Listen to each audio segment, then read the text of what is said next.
여러분 안녕하세요. 차례쌤입니다. 만나서 반갑습니다.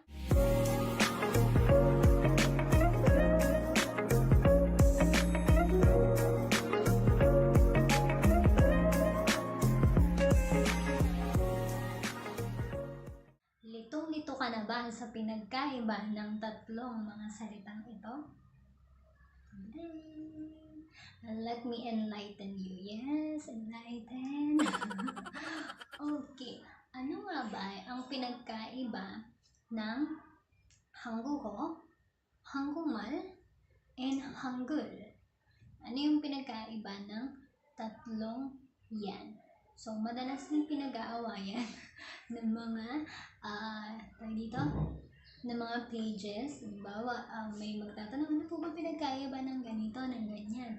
And then, sa comment section naman, ang Hanggugo ganito, ang Hanggumal ganyan yan. Ay hindi, parehas lang sila, wala silang pinagkaiba, huwag malitin yung sarili mo. Ay hindi, ang Hangul, ano yan, Korean language, ganun daw. Okay, so ngayon alamin natin, ano ba talagang pinagkaiba nilang tatlo? May differences ba sila? Yes, meron. At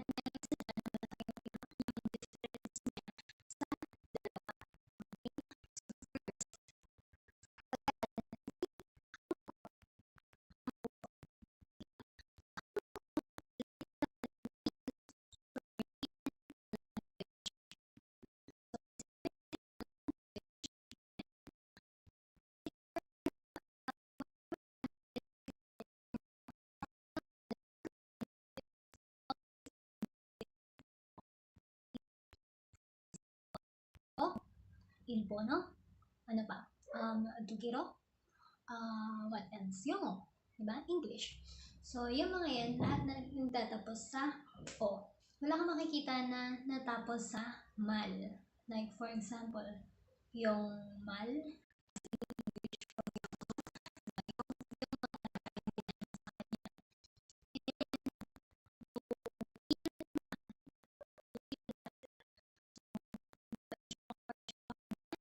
and ilpon, Japanese. Ilpon, mal. So, medyo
이름은 첼로 설반테스?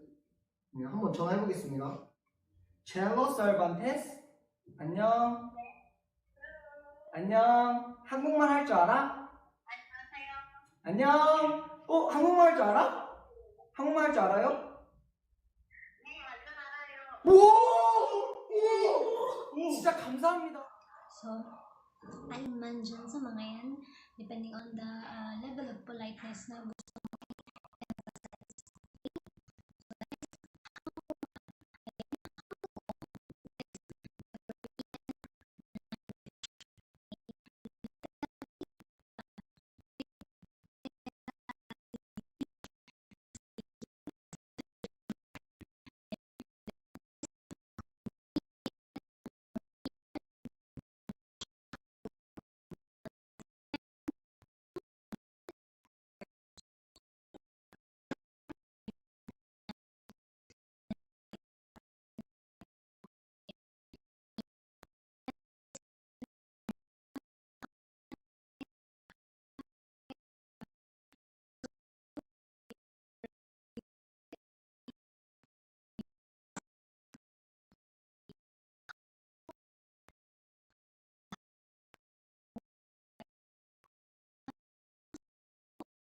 For the last part, for the last word natin, ito yung maraming misconceptions tungkol sa word na ito.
Ganito yun eh, ang tanong.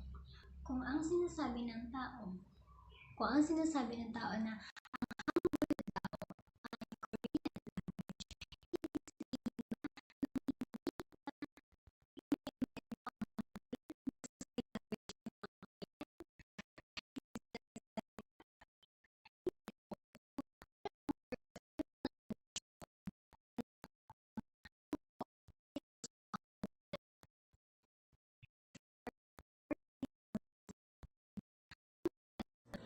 so, ang wala that time is their own Korean alphabet. Sariling alpabeto ng Korea. Bakit? Dahil before 1443, ang ginagamit ng Koreans ay ang tinatawag na Hanja. Ito yung mga characters na hiniram sa Chinese characters. That was their alphabet bago pa man maimbento ni King Sejong at ng kanyang mga scholars ang Hangul. So in short, ang Hangul ay ang kanilang alphabet. Okay? Alpabeto ng Korean, ang Hangul. Hindi siya yung mismong language. Hindi siya yung salita. Okay? Kaya pag nagtanong ka ng marunong ka mag-Hangul, then it means ang tinutukoy mo doon, marunong ka bang magsulat or bumasa ng Hangul? Marunong ka ba ng alphabet nila? Hindi marunong ka bang magsalita ng language nila? Okay, so isa-isahin ulit natin. Hangugo, that is the Korean language. Literally speaking, literature, okay, so everything that is written, their grammar, their lahat ng written Korean, okay, or ng anything that you can refer to the Korean language, that is Hangugo, okay? And Hangulmal, that is their spoken language, okay? Speech, Korean speech. Yun pinapractice nilang salita. Okay?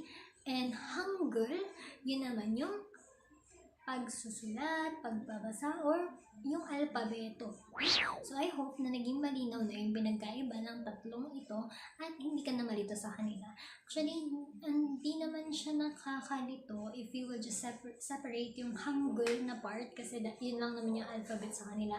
Hangul and Hangul, they are just interchangeable. Kahit magbalik-baliktaran ka dyan ng gamit, okay lang. Walang mga ano sa'yo dyan. So once again, this is Korean with Cello Sim, and if this vlog, this info has been helpful to you, don't forget to click like and subscribe. That's all. Annyeonghaseyo. Bye bye.